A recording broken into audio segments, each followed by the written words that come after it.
de governo, ministro? Não, não colou, porque o que nós temos é o seguinte: esses funcionários que pediram demissão, saindo realmente muito indignados, fizeram acusações, inclusive alguns chegaram a falar na TV em censura, perguntas, o que é muito grave, não só politicamente, mas por causa da, do rigor, do sigilo que deve presidir o Enem. O Enem é elaborado por pesquisadores qualificados, bem treinados, que têm experiência, não é uma política de governo, é uma política do Estado brasileiro. Eles entram numa sala na qual não podem entrar com nenhum objeto de metal, não entram com pendrive, não podem tirar papel, caneta. Então, nem eles podem divulgar quais são as questões. Agora, se você submete a uma equipe de fora a leitura das questões, fica sempre o risco de que algum deles vaze para alguma pessoa próxima. Não estou acusando, não estou afirmando isso, mas toda vez que você tem um procedimento de sigilo, ele tem que ser muito rigoroso, então ele não é sigiloso. Então, essa já é uma preocupação. E outra preocupação muito grande é com a segurança da própria entrega do exame. Porque no dia do Enem, você imagine, com milhões de pessoas, esse é o Enem com menos gente em muitos anos, mas chegamos a ter 8 milhões de pessoas fazendo. Então, com milhões de provas a serem distribuídas, pode acontecer de um carro transportando para um local de prova, capotar, bater num poste, e você tem que ter uma equipe que saiba acudir a isso, providenciar imediatamente, talvez chamando um helicóptero, um outro veículo, e as pessoas que estão acostumadas a fazer isso, que sabem fazer isso, pediram demissão. Pediram demissão dos cargos de confiança que ocupavam. O que isso deixa? Deixa uma inquietação de que haja dificuldade de lidar com casos de risco, com casos emergenciais. Outra coisa, no dia do Enem, sempre há pessoas que entram com algum pedido de liminar, alegando, sabe-se lá o quê, para suspender o Enem no Brasil todo. E há juízes que dão esses liminares, e a Advocacia Geral da União tem que ficar a postos para ir derrubando essas liminares uma a uma. Às vezes chega uma liminar às 11 da manhã, o exame, as portas vão fechar às 1 da tarde. Então, chega às 11 da manhã, então, em questão de minutos, a AGU tem que conseguir que um tribunal superior derrube essa ordem de parar o Enem. Então, tudo isso é o que as pessoas chamam de operação de guerra, o que as pessoas chamam de logística, que não é um lado forte desse governo. A gente viu até pela remessa de vacinas destinadas ao Amazonas para o Amapá e vice-versa. Então, se nós não tivermos uso das pessoas que sabem fazer isso, é complicado. Mas eu queria aproveitar, Fabíola e Josias, para fazer um apelo aos alunos, especialmente de escola pública, para que eles não deixem de prestar o Enem, porque apesar desses riscos que podem estar correndo, o Enem é a porta de entrada para os alunos de escola pública no ensino superior federal, que é gratuito e é de alta qualidade. Então, o que acontece? Tem o Enem, que dá a nota, na nota não tem cotas, mas de posse da nota, você se inscreve no SISU, que é o Sistema de Seleção Unificado para o ingresso nas universidades federais e algumas outras, e aí metade das vagas é para quem tem escola pública. Então, muito tem se dito sobre a má qualidade do ensino remoto emergencial nas escolas públicas, a falta de equipamento para alunos acompanharem. De fato, foi um ano difícil. A revista Piauí até cobriu a dificuldade dos alunos para acompanharem, mas eu até escrevi para eles, com ou sem dificuldade, metade das vagas são deles. Então, não deve ninguém, assim, das camadas mais pobres, das camadas que estudam em escola pública, os beneficiados pelas cotas, que são basicamente sociais, porque é isso, escola pública, quem fez, deixando claro, cota é para quem fez os 3 anos do ensino médio em escola pública. Se a pessoa é negra, é indígena e estudou 1 ano que seja em escola privada, não tem direito à cota. E as cotas são para todo mundo, tem um subconjunto que é étnico ou racial. Agora, se essas pessoas, porque tiveram dificuldades de aprendizado este ano, etc., não concorrerem a essas vagas, outras pessoas de escolas públicas terão. Isso em todos os cursos. Vale para medicina, vale para engenharia, vale para os cursos mais disputados. Então, não vamos deixar que o aluno de escola pública perca o direito que é dele por lei e por ética de ter metade das vagas. Isso eu acho que é muito importante divulgar. Professor, o INEP é um instituto que produz as estatísticas sobre educação no Brasil, cuida do Enem. O senhor mesmo mencionou que esse tema deveria ser tratado como um tema de Estado, não um tema de governo. O Enem, nesse contexto, deve ser o reflexo do país, não do governo. Um exame ideologicamente dirigido teria condições de medir adequadamente os conhecimentos desses 3 milhões de jovens que recorrem ao Enem como porta de entrada para as universidades públicas?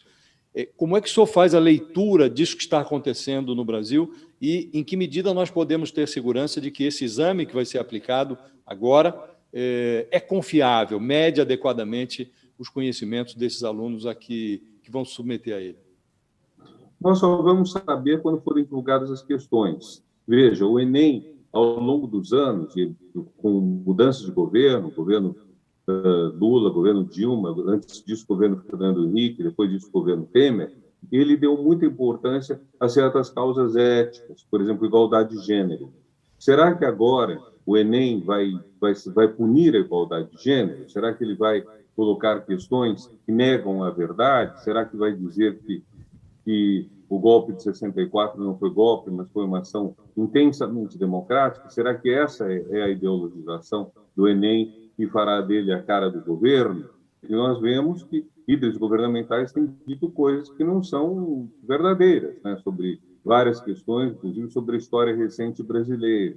Nós vamos saber isso depois. Agora, que fica uma preocupação quando sai o rumor de que tenha havido algum tipo de censura a uma prova elaborada por profissionais, fica com segurança, que os profissionais sabem o que fazem. E as questões têm uma complexidade que se chama teoria da resposta ao item, que, para explicar em bom português, é o seguinte: não basta você acertar 50 questões de 80, ou 70 de 80, etc. Importa que há questões fáceis, médias e difíceis.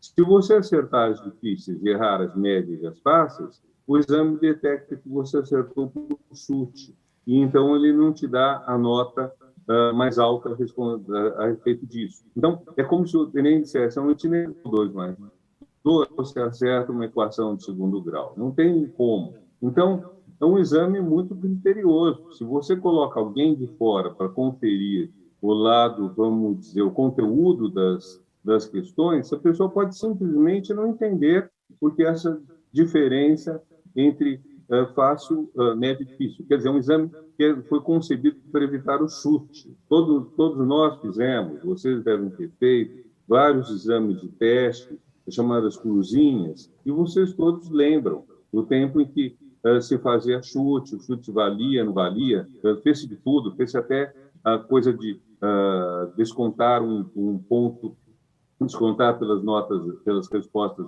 erradas, mas esse sistema que foi adotado, com base nos melhores técnicos da educação, é um sistema sério. Então, tudo isso corre um certo risco. Agora, o tamanho do risco a gente vai saber só na tarde, quando forem divulgadas as questões. É interessante e possivelmente, isso.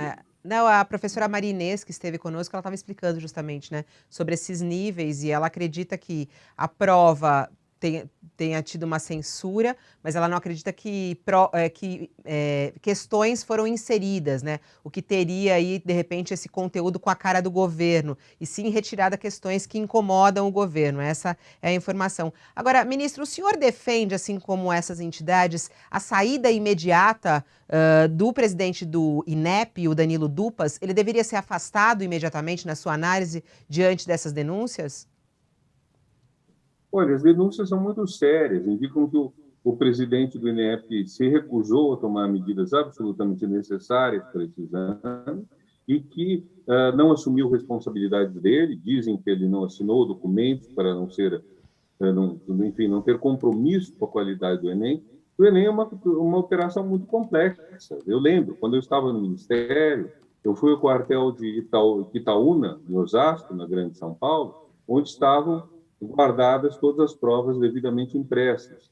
O primeiro caminhão sai para Roraima umas 3 semanas antes da data do Enem. Eles vão saindo quando um fluxo que permita que todos os exames estejam nos lugares certos no dia da prova, né? Então, se você não tiver um presidente do INEP que acompanhe tudo isso, que preste atenção, inclusive nesse lado altamente técnico, que é logístico, então você corre riscos. Você pode Porém, uma coisa que reduz um pouco esses riscos.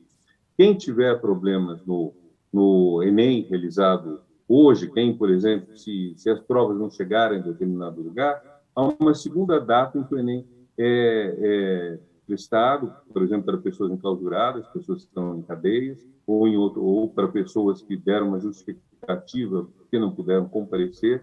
Então, há uma segunda chance. Por isso que eu quero, ao mesmo tempo que reforço a ideia de que está havendo muita incompetência na gestão, eu reforço a ideia de que os candidatos não devem desistir, eles devem realmente participar, porque é a maior chance que um estudante de escola pública tem de entrar numa boa universidade gratuita e federal. É a maior Agora, chance. professor, o presidente Bolsonaro, em sucessivas declarações, não apenas essas que ele deu agora, mas declarações pretéritas, ele deu a entender que cabe ao governo, sim, olhar a prova com antecedência, verificar se está adequada e fazer interferências se julgar que é o caso. O senhor foi ministro da Educação.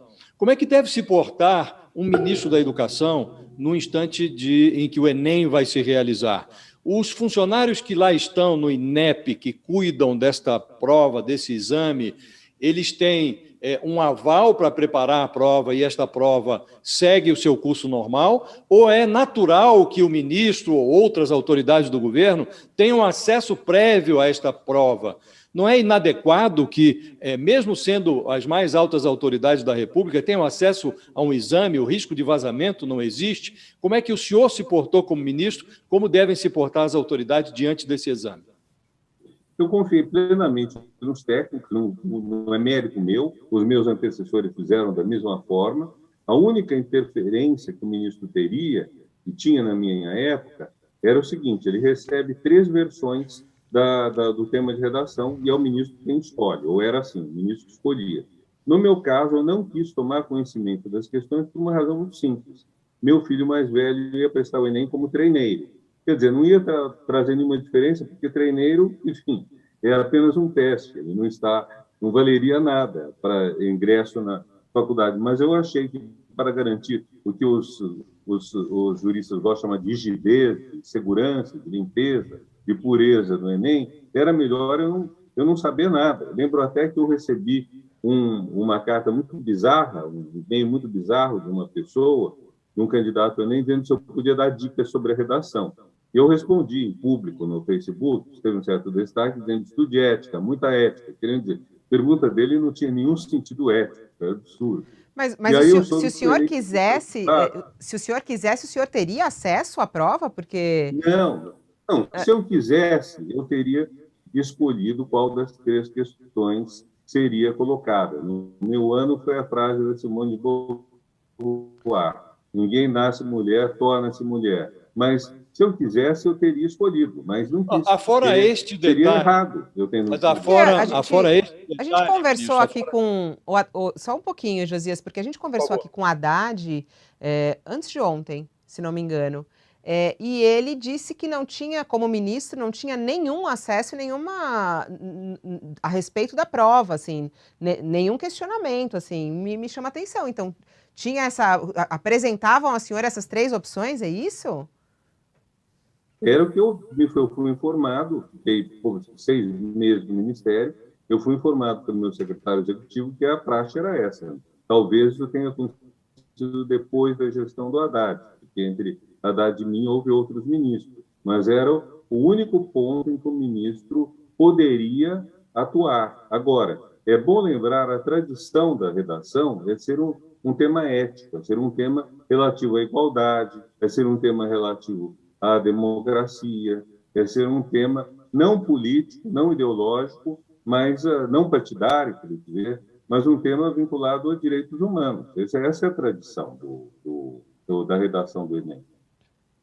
Agora, só para ficar bastante claro, ministro, afora esse aspecto que o senhor disse que, se quisesse, poderia ter opinado sobre a seleção do tema da redação, do ponto de vista legal, não sei se o senhor se inteirou sobre isso, mas o que diz a lei sobre isso em relação ao Enem? A autoridade pode ter acesso, se quiser, o ministro pode, olha, eu quero saber qual é a prova toda, quero ter conhecimento prévio, ele pode receber previamente a prova? Como é que funciona isso? Eu não sei, sinceramente, o que diz a lei, eu sei qual a praxe. A praxe é nenhum acesso. Eu não tenho nenhum acesso às perguntas, nada disso. O único caso que me foi submetido, que me seria submetido, eu não quis tomar conhecimento, teria acesso a mais nada. Seria, mesmo que eu fizesse valer o poder ou qualquer coisa assim, eu perderia a autoridade, perderia o respeito dos técnicos, eles pediriam demissão, como aconteceu. Está perdendo um pouquinho a ligação Você tem ali. funcionários de carreira, qualificados, com estabilidade, e que podem, então, dizer, nós estamos aqui para servir ao país e não para servir aos humores do governo tal, seja de direita, seja de esquerda. Professor Renato Giannini Ribeiro, muito obrigada pela sua participação ao vivo aqui, os seus esclarecimentos aí. É interessante a gente saber um pouquinho dos bastidores de quem foi ministro da Educação. E o seu recado, muito claro, faça a prova. Você aí, estudante, faça a prova, não deixe de fazer a prova, não deixe de abrir essa porta aí para várias universidades, inclusive fora do Brasil, né? Mais de 50 universidades em Portugal, por exemplo, aceitam o Enem. Isso é muito interessante. Muito obrigada, professor. Muito obrigado a todos vocês. Um bom dia. Bom dia. Josias, tenho mais um assuntozinho